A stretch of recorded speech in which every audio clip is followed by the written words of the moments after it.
Fala aí galera do Esquenta Enem, eu sou o professor Paulo Vitor do canal Não Perca a Cabeça e estou aqui para te dar dicas valiosíssimas para você conseguir estudar de forma muito mais proveitosa filosofia para a sua prova que está chegando. Faltam pouquíssimos dias para o grande dia desse exame nacional do ensino médio, que é aí a grande porta de entrada para as melhores universidades públicas do país, tá? Então fique atento, porque como eu já falei, tem pouquíssimo tempo. Então essas dicas que eu vou dar hoje sobre a disciplina filosofia são dicas que vão te ajudar a otimizar seu tempo e a maneira de você estudar. Eu sei que tem muita gente que ainda nem começou a estudar filosofia. Só que essa disciplina é uma disciplina importante para quem vai fazer o Enem. Por quê? Porque a filosofia ela começou a ser obrigatória no ensino médio, obrigatória mesmo, né? Claro que a lei ela foi aprovada antes, mas o prazo para as escolas se adaptarem foi no ano de 2009 aproximadamente, se não me engano foi 2009. E por conta disso, a filosofia ela entrou dentro do programa dos principais vestibulares, inclusive o Enem. Em 2009, a filosofia ela caiu de forma bem tímida no Enem, bem tímida. Então você tinha ali pouquíssimas questões de filosofia, e quando tinha uma questão de filosofia era uma questão bem bobinha, às vezes de interpretação, que não exigia ali um grande conhecimento do conteúdo da matéria. Só que a partir aproximadamente de 2012, 2013, a disciplina ela foi ganhando, a disciplina filosofia foi ganhando mais espaço dentro dessa prova. Então, ela começou a ser cobrada de forma muito mais conteudista. E, além disso, o número de questões de filosofia aumentou gradativamente. Então, hoje, aproximadamente, a média de questões de filosofia é entre 4, 5 e às vezes até 6 questões. Entre 4 a 6 questões, que é a média ali que cai na prova de ciências humanas. Então, assim, para quem quer um curso concorrido como direito, medicina, engenharia, cada questão é preciosíssima. Às vezes uma questão pode te colocar dentro ou fora da universidade. Então, assim, se você quer mandar bem, se você não quer correr nenhum tipo de risco de ficar fora da universidade ano que vem de bobeira, preste muita atenção nessas dicas que eu vou te dar, justamente para você ter o máximo de aproveitamento na prova de ciências humanas e conseguir tirar uma boa nota, ok? Bom, a primeira parte dessa nossa aula, a gente vai falar sobre como estudar filosofia. Essa será a nossa primeira parte. Num segundo momento, na segunda parte dessa aula, eu vou falar sobre aquilo que mais cai. Ou seja, qual assunto da filosofia você deve focar mais. E na terceira parte da aula, eu vou resolver 4 questõezinhas, bem rapidinho, para você entender o que vai ser exigido de você na prática. Então, no final da aula, vamos resolver 4 questões na terceira parte. E na quarta parte, eu vou dar algumas indicações de leituras, de livros, de páginas, ok? Então, se você está curioso, para saber o que a gente vai falar na aula de hoje, tá aí esse nosso roteirozinho, ok? Então, a primeira parte a gente vai entender como estudar filosofia. A segunda parte nós vamos falar sobre o conteúdo que mais cai no Enem. E na terceira parte eu vou colocar para você ali algumas resoluções, algumas questões que podem, resoluções de algumas questões que podem cair na sua prova, tá? E questões que já caíram nos anos anteriores e vai servir como base para você entender como ela pode cair nesse ano. E no final vou dar ali algumas dicas e sugestões de livro, leitura e literatura, ok? Então, já viu aí que o que vem pela frente é coisa boa, tá? Então, fique atento, fique ligado. Bom, começando ali pelo início, pela primeira parte, a forma mais convencional, ou pelo menos as formas, então a gente tem pelo menos 2 formas, duas formas mais convencionais de se estudar filosofia, primeiro, através de uma visão ou de uma perspectiva temática. Ou seja, é possível a gente pegar a história da filosofia e dividir em vários temas. Como, por exemplo, é possível dividir a filosofia em 4 temas elementares. O primeiro tema que a gente pode identificar na história da filosofia é a ética. Então, qualquer pensador e qualquer teoria que fale sobre noções de certo e errado, noções morais, princípios éticos, enfim. Essas teorias e esses autores que falam sobre esse tipo de assunto, ou seja, questões morais, questões sobre o certo e errado, esses autores e essas teorias nós podemos classificar nessa categoria que nós chamamos de ética. Então, por exemplo, se você vê ali um texto de Aristóteles falando sobre a noção de felicidade e que a vida do ser humano só faz sentido quando ele se torna um sujeito virtuoso. Aí Aristóteles começa a falar sobre as virtudes e ele ensina como nós podemos alcançar as virtudes e assim por diante. Essa parte da filosofia de Aristóteles nós podemos catalogar ali no campo de investigação que nós chamamos de ética, certo? Então, outro campo de investigação, ou seja, além disso, além desse campo de investigação que é ética, existem outros 3, pelo menos. Outro campo de investigação é a política. Além da ética, você tem a política. A política ela é muito parecida com a ética porque alguns filósofos vão falar que a ética e política são coisas que não se separam.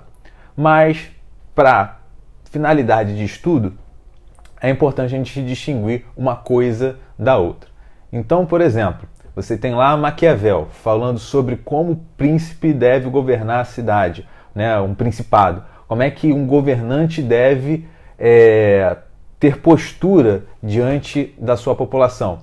Maquiavel está dando dicas e conselhos sobre política. E além de dar conselhos sobre política, ele tenta definir o que é a política, como funciona a natureza da política. Ou seja, o pensamento de Maquiavel, nesse caso, pode ser encaixado nessa categoria específica que é a política e não a ética. Tá? Então, além da ética, você tem a política.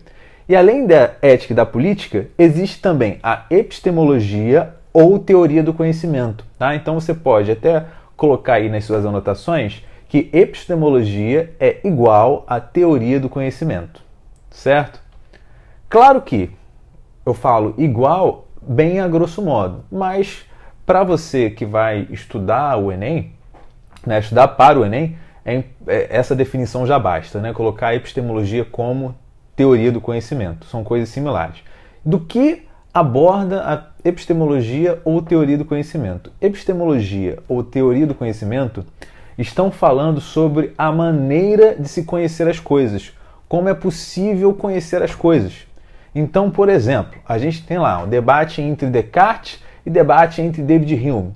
Descartes ele está falando que o conhecimento tem a sua origem na razão humana. David Hume está falando que o conhecimento tem origem na experiência humana.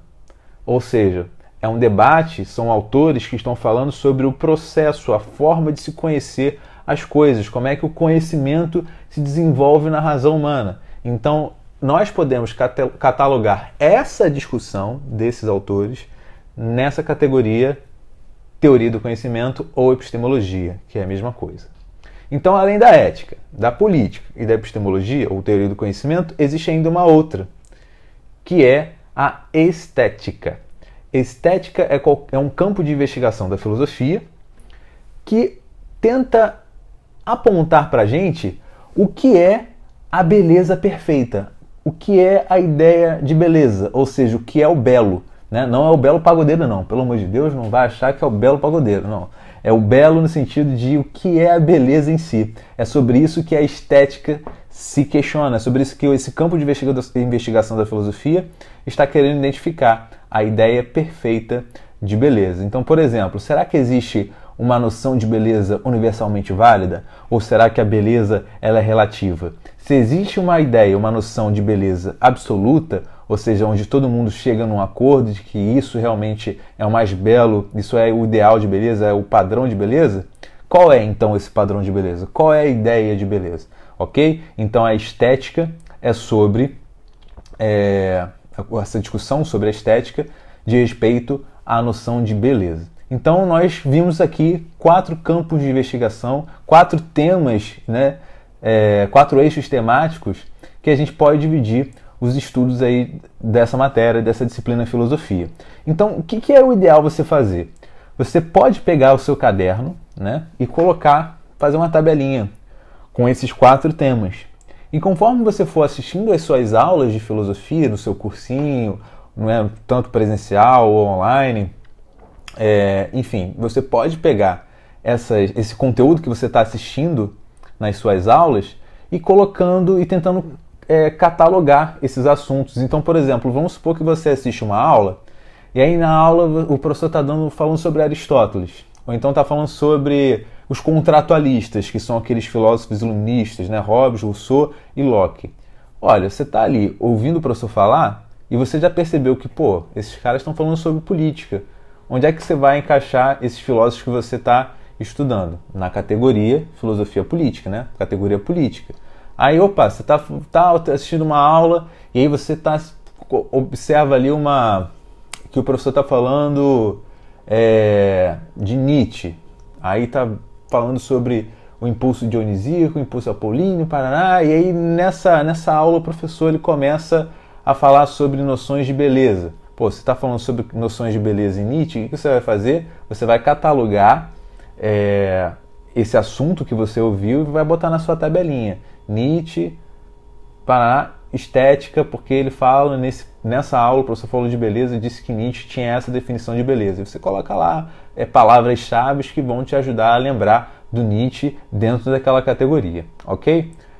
Então, na próxima etapa da aula, a gente vai verificar uma outra forma de estudar filosofia, que é a forma cronológica. Então é possível você estudar filosofia a partir da história da filosofia, ok? Fica ligado aí. Se a gente for analisar sob uma perspectiva temática, o conteúdo que mais cai no Enem, ou seja, o tema, dentre aqueles que eu falei, ética, política, epistemologia e estética, dos que mais cai no Enem é, com certeza, ética e política. O Enem adora a questão de ética e política. Então você tem que estar muito antenado quando você estiver estudando, né, assistindo uma aula, assistindo uma videoaula, um vídeo no YouTube, alguma coisa. Você viu alguma aula, alguém falando sobre um filósofo político ou sobre um teórico da ética filosófica, como, por exemplo, ética do dever, ou então, por exemplo, ética utilitarista ou ética aristotélica, você tem que ficar com uma atenção redobrada, porque é esse eixo temático são esses 2 eixos temáticos, ética e política, que mais são cobrados. Então, ética e política são os temas mais cobrados. Qualquer assunto, qualquer aula de filósofos que falem sobre ética e que falem sobre política, você deve estar prestando muita atenção, anotando tudo que for relevante você anota. Então, ali, por exemplo, cai muita questão ali de Aristóteles falando sobre a felicidade, porque para Aristóteles a felicidade nada mais é do que o objetivo da vida humana. Então o ser humano ele só é ético, só é político, né? Só realiza a política, só pratica a política se ele tiver com muita clareza que a felicidade é o objetivo da sua vida, é o objetivo existencial da vida dele enquanto ser humano. Além disso, né, então, se a gente pegar ali também filósofos contratualistas, né, aqueles filósofos Rousseau, Locke, a gente vai perceber que o Enem também gosta muito disso. Principalmente porque o Enem está sempre abordando questões que envolvem a cidadania, que envolvem noções de democracia, noções de direitos individuais. O Enem ele tem muito essa perspectiva de fazer o candidato refletir a todo momento sobre essas noções básicas de sociedade e política, né? Direito à liberdade individual, direito à liberdade de expressão, direitos civis, direito da mulher, direito das minorias, né? Isso pega pelos próprios temas de redação. Você pega ali um tema de redação, por exemplo, de 2015, onde falava sobre a violência da mulher. Esse tema que fala sobre a violência da mulher é um tema que, de alguma maneira, está falando sobre os direitos individuais, os direitos mais fundamentais das pessoas. Porque quando uma mulher ela é violentada, ela é agredida dentro de uma sociedade, a dignidade dessa mulher e os direitos mais básicos e fundamentais dessa mulher estão sendo violados. Então, noções de direitos humanos, noções de direitos civis são bem visadas pelo Enem. E as questões de filosofia, consequentemente, são afetadas por essa prioridade que o Enem dá. Por esse motivo é que essas noções mais básicas desses filósofos clássicos são bastante cobradas, né? Isso fica bem claro e evidente nas antigas provas do Enem. E aproveitando o gancho que eu acabei de falar sobre redação, é importante a gente perceber que a redação ela também cobra conhecimentos interdisciplinares do aluno. Então, o aluno ele conhecer assuntos de outras matérias, né, de outras disciplinas, conseguir fazer relações interdisciplinares, isso é extremamente importante. Então, no momento que você escreve uma redação e você consegue colocar uma referência legal, uma referência bacana de filosofia, o corretor ele vai olhar aquilo ali com muito bons olhos, né? Então, se eu não me engano, inclusive,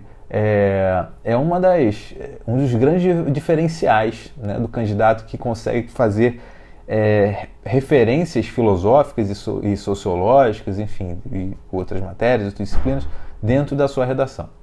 Então, assim, se você pegar assuntos que envolvem ética e política, é muito mais fácil você conseguir aplicar esses conceitos em temas que caem na redação, uma vez que os temas da redação são assuntos que estão no nosso dia a dia e envolvem sempre questões presentes na nossa sociedade, tanto no aspecto político, de inclusão social, enfim.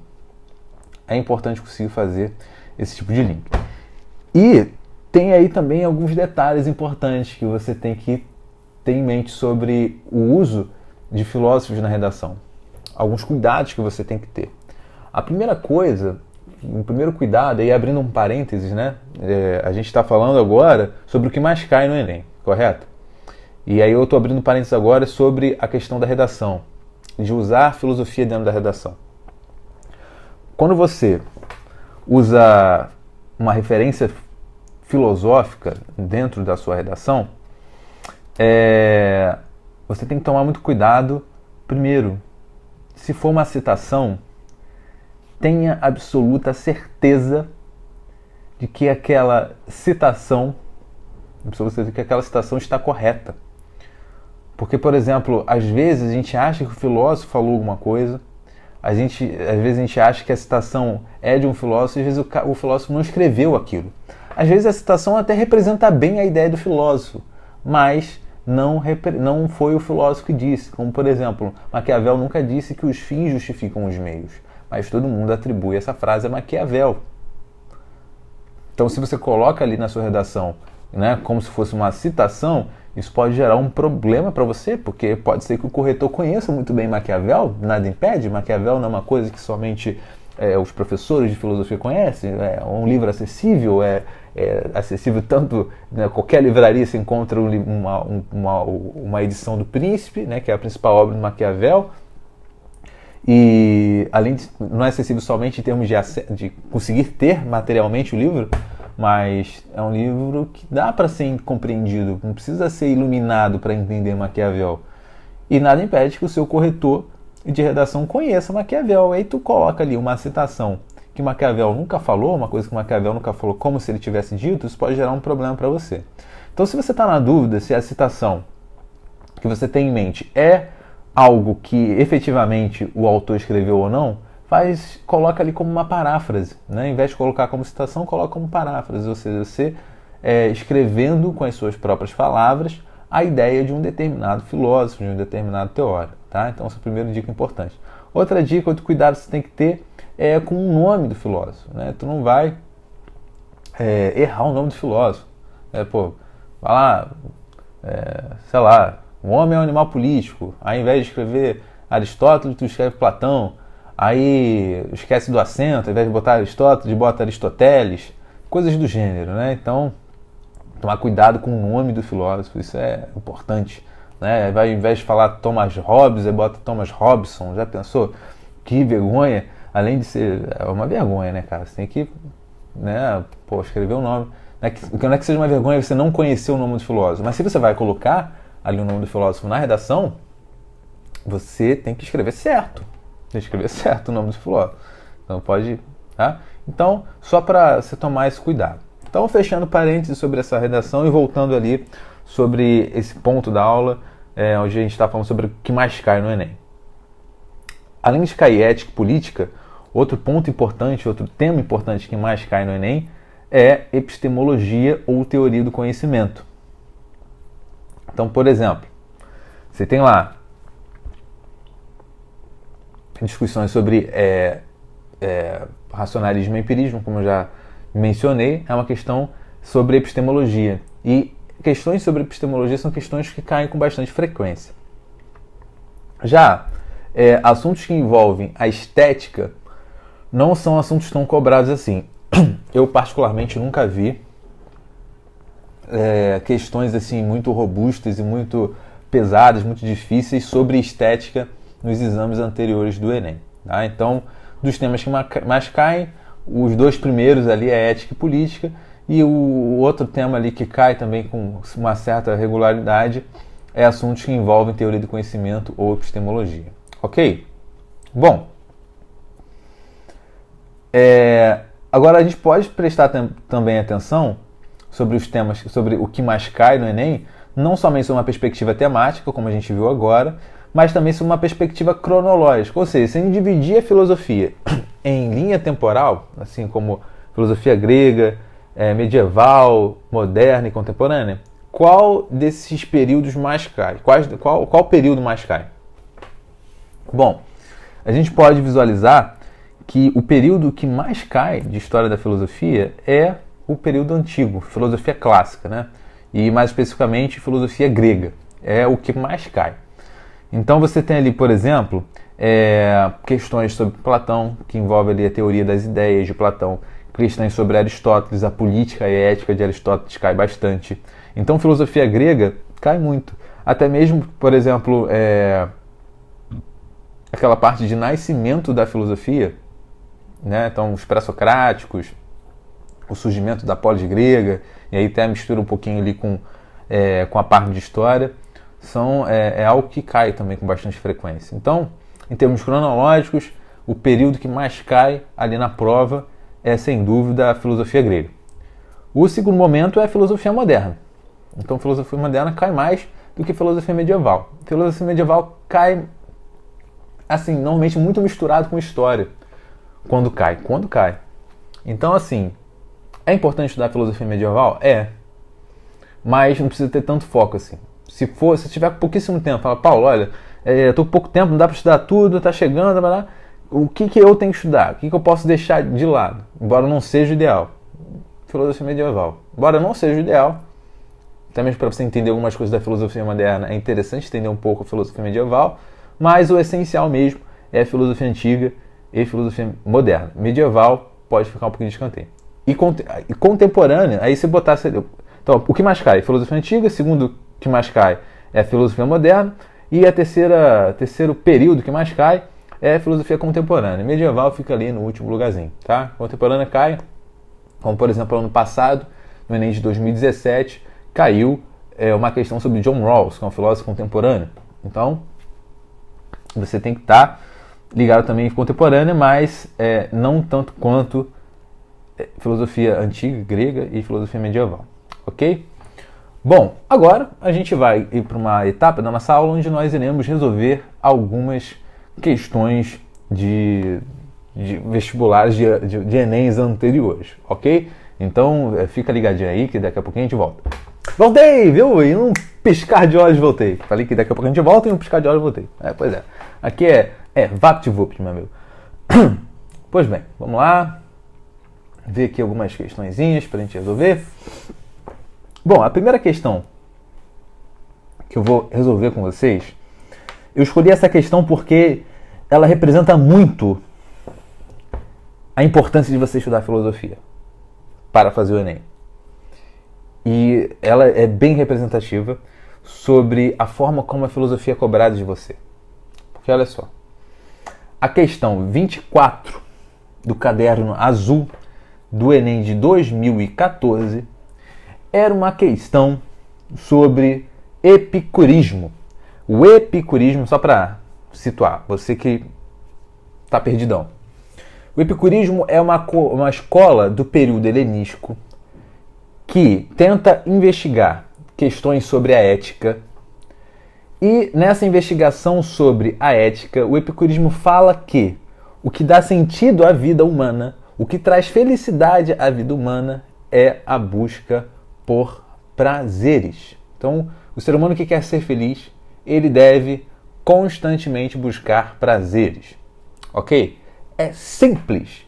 Então, qualquer manual de filosofia, qualquer aula de filosofia em que você estiver aprendendo ética epicurista, é isso que você vai aprender. Porque é simples mesmo. Claro que se você quer fazer simples para o objetivo que é fazer a prova do Enem. O Enem não vai cobrar nada tão além disso. Tá? Então, se você quiser estudar filosofia para você, enfim, aí você... Claro que isso é muito simplório, né? Mas para você, se o seu objetivo é só fazer a prova do Enem, qualquer manual de filosofia, qualquer aula de filosofia, seja presencial ou online, que vai falar para você sobre o epicurismo é basicamente isso. A ideia central é essa. Que para os epicuristas, o objetivo da vida humana é ser feliz, e para ser feliz, para alcançar esse objetivo da felicidade, basta simplesmente você buscar prazeres. É o prazer que traz felicidade ao homem. É simples, né? Agora, visualiza. Imagina uma pessoa, imagina que você não sabe disso. E você vai fazer a prova. Aí tem um texto de apoio, aí tem uma questão sobre o epicurismo, cujo texto de apoio é esse. Olha o texto de apoio. Lembrando que estamos falando de um filósofo, né, que é Epicuro, que escreve ali, cara, há mais de 2000 anos atrás. Então é um texto, é uma linguagem rebuscada. Está traduzido para o português, obviamente, mas mesmo assim não deixa de ser uma linguagem tanto quanto rebuscada e ouso dizer que até é um pouco enigmática, né? Muito enigmática. Olha só. Alguns dos desejos, texto do Epicuro, questão do Enem 24 do Caderno Azul, 2014. Olha o texto de apoio da questão.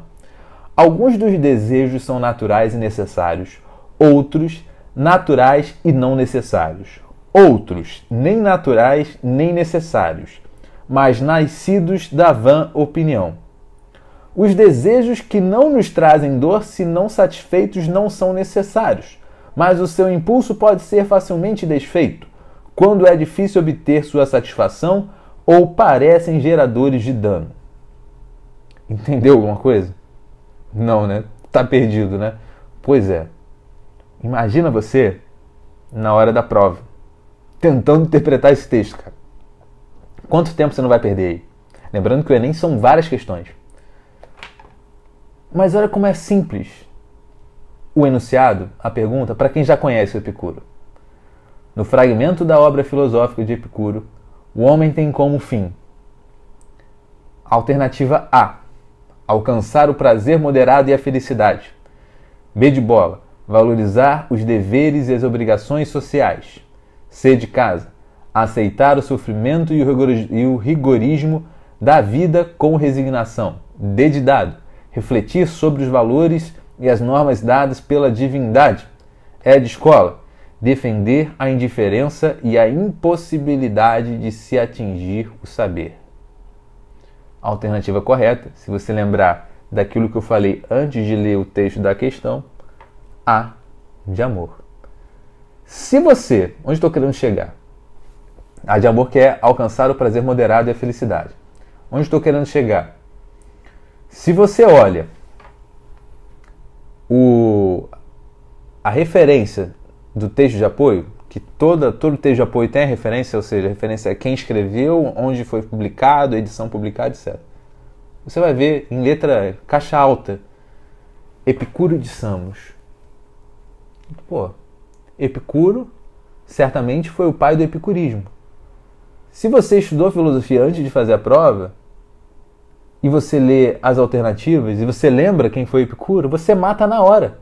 Porque olha o que eu falei que Epicuro, né, o epicurismo defende que para ser feliz o indivíduo precisa buscar os prazeres. Aí a questão está perguntando sobre o que Epicuro considera ser o fim do homem, a finalidade do homem. Alternativa correta: A. Alcançar o prazer moderado e a felicidade. Simples. Então você não vai precisar interpretar um texto que foi escrito há mais de 2000 anos atrás para poder resolver a questão. Isso vai ser rápido. Você vai olhar a referência Epicuro e de Samos, vai lembrar daquilo que foi dito na aula de ética, de filosofia, e vai conseguir resolver a questão com muita tranquilidade, em menos de 3 minutos, que é o tempo médio ali exigido para você fazer cada questão da prova que está diante de você. Então, eu usei essa questão para ilustrar bem o perfil, como é cobrado filosofia no Enem. Ok? Então é basicamente isso. Vai cair um texto de apoio para te ajudar a lembrar daquilo que o filósofo disse, e o enunciado vai ser um enunciado sobre a ideia central do filósofo. Então não vai ser, como nenhuma prova do Enem é uma prova decoreba, né, onde você simplesmente decora, não. Vai ser uma prova onde o texto de apoio vai contextualizar a questão, mas é necessário que você compreenda, tenha aprendido aquele filósofo antes de fazer a prova, porque senão você vai ter que interpretar o texto, cara. Você vai demorar interpretando o texto. Então, se você já conhece o filósofo, fica muito mais fácil. Fica mais fácil, ok? Bom, vamos para outra questão aí.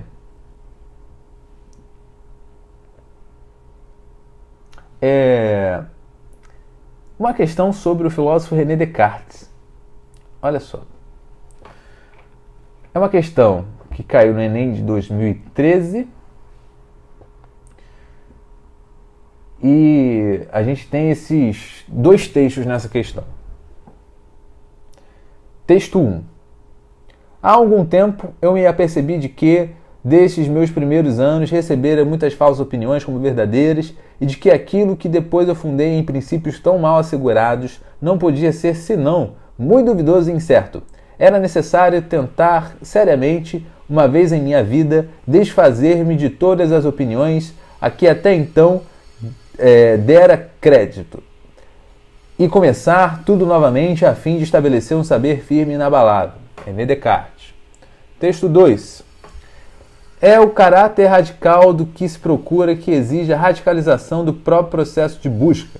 Se todo o espaço for ocupado pela dúvida, qualquer certeza que aparecer a partir daí terá sido de alguma forma gerada pela própria dúvida, e não será seguramente nenhuma daquelas que foram anteriormente varridas por essa mesma dúvida. Mais uma vez, um texto de Descartes, né?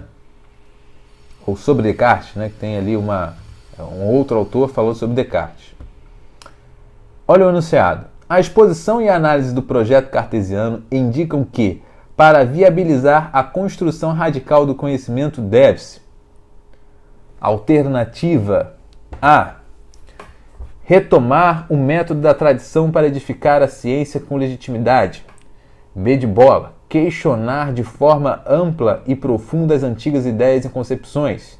C de casa. Investigar os conteúdos da consciência dos homens menos esclarecidos. D de dado.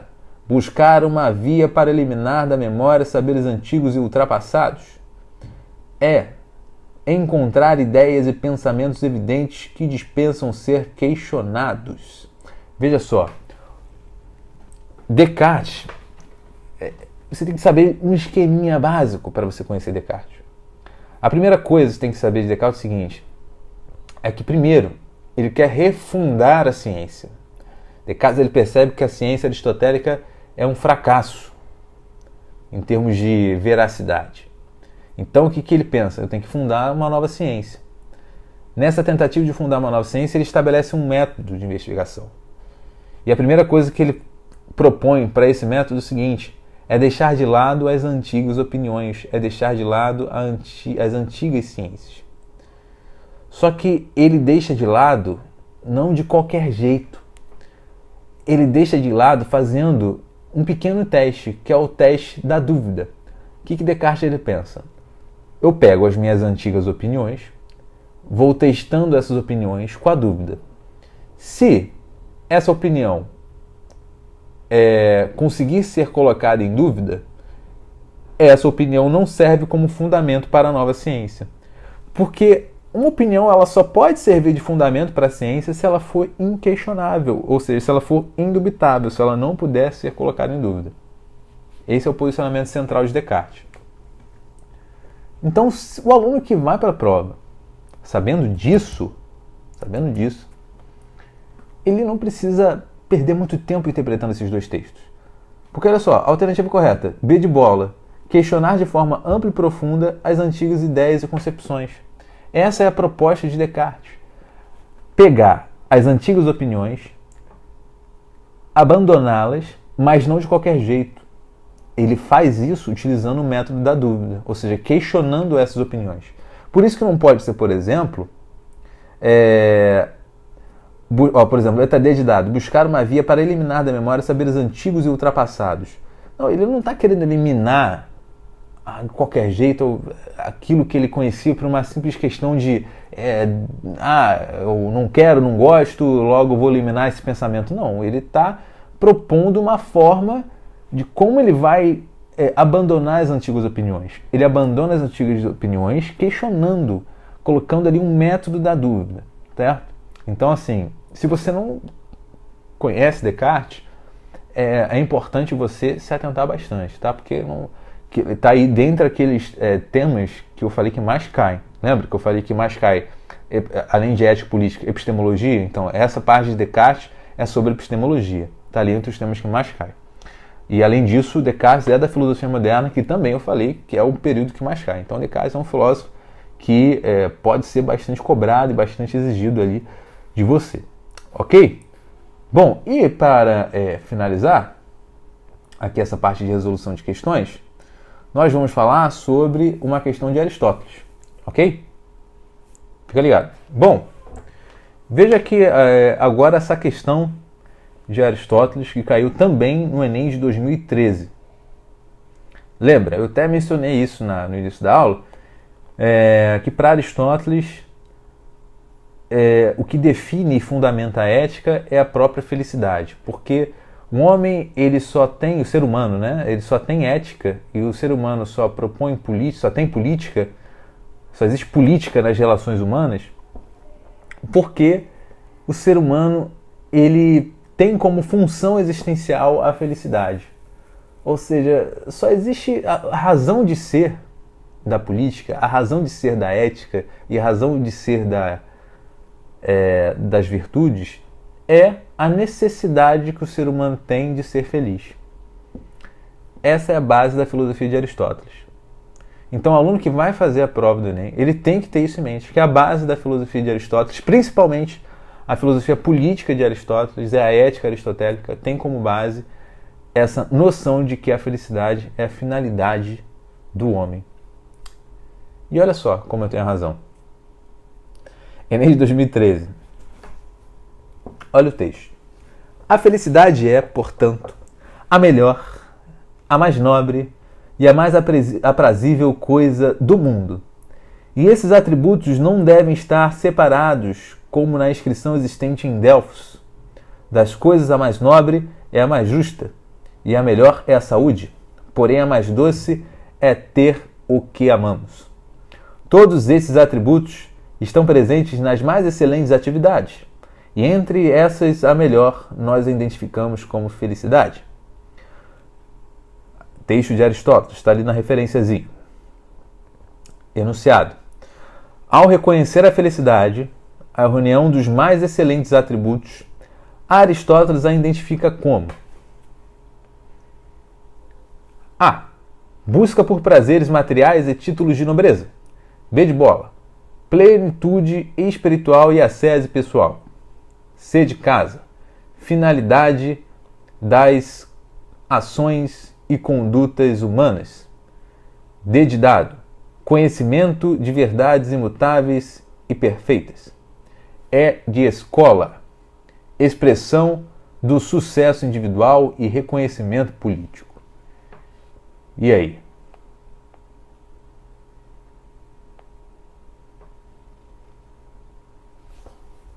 Pensou? Pois é. Segundo Aristóteles, a felicidade nada mais é do que a finalidade das ações e condutas humanas. Simples. Aristóteles entende que a felicidade é a finalidade do homem. Uma vez que a felicidade é a finalidade do homem, o homem ele precisa encontrar meios para poder alcançar essa felicidade. E quais são esses meios? A ética e a política, a noção básica de ética e política aristotélica. Então, por isso que é fundamental você conhecer os conteúdos antes de fazer sua prova e não contar simplesmente com a sorte, né? Que a sorte seria ali ter um texto de apoio que dê para você resposta. Às vezes o texto de apoio até dá, até te ajuda a fazer a questão. Mas tu vai ficar interpretando texto numa prova extremamente cansativa? Não vai fazer isso, né, cara? Senão aí tu morre de ansiedade, né? Não faz isso, ok? Então eu separei essas questões aqui para você perceber a importância de estudar filosofia. Então, de estudar filosofia e também para você perceber de como a filosofia é cobrada. Então, não é cobrado de você um decoreba, mas todo filósofo, todo assunto, todo teórico, ele tem sempre uma ideia central que está conduzindo ali o seu pensamento. Isso é interessante também. Então, pega ali a Ética de Aristóteles, a ideia central é que a felicidade, a ideia central de Aristóteles é aquela noção de que a felicidade é o fim do homem, fim do sentido de finalidade. Pega ali a ideia central do pensamento de Descartes, é a busca pela construção da ciência, de uma nova ciência. E aí tem os desdobramentos disso, porque Descartes ele chega à conclusão que o que fundamenta a ciência é a razão humana, que aí, consequentemente, todo conhecimento ele tem a sua origem na própria razão e não na experiência. Então, assim, todo filósofo ele tem ideias centrais que você não precisa decorar ali. É importante você conhecer os conceitos dos filósofos, conhecer o nome dos filósofos, mas o mais importante é você pegar a ideia central de cada um deles. E normalmente a questão do Enem ela tem esse perfil, essa característica. Ela vai exigir para você um conhecimento da ideia central do filósofo, tá? Claro que isso exige também um certo domínio, claro, não um domínio pleno, mas um certo domínio dos conceitos desses filósofos, como por exemplo o conceito de felicidade para Descartes, conceito de indubitabilidade em Descartes, né? No caso, perdão, o conceito de felicidade em Aristóteles, o conceito de indubitabilidade da verdade em Descartes. Enfim, então são essas noções básicas que você tem que ter na hora de fazer sua prova, ok? Bom, e para dar o desfecho dessa aula aqui do Esquenta Enem, eu tenho aqui algumas indicações para fazer para você. Indicações sucintas, indicações elas são breves, porque eu não vou dar uma lista gigantesca de livro para você, porque você tem pouco tempo. Então o foco aqui é a objetividade. Então, uma lista sucinta de 3 livros, tá, que eu tenho que indicar para você. A primeira indicação é esse livro aqui, ó, do professor Danilo Marcondes, que se chama Iniciação à História da Filosofia. É um livro ótimo, é um livro muito bom, tá? Onde você encontra aí com certa facilidade. Também é um livro acessível, não é caro, é um livro barato.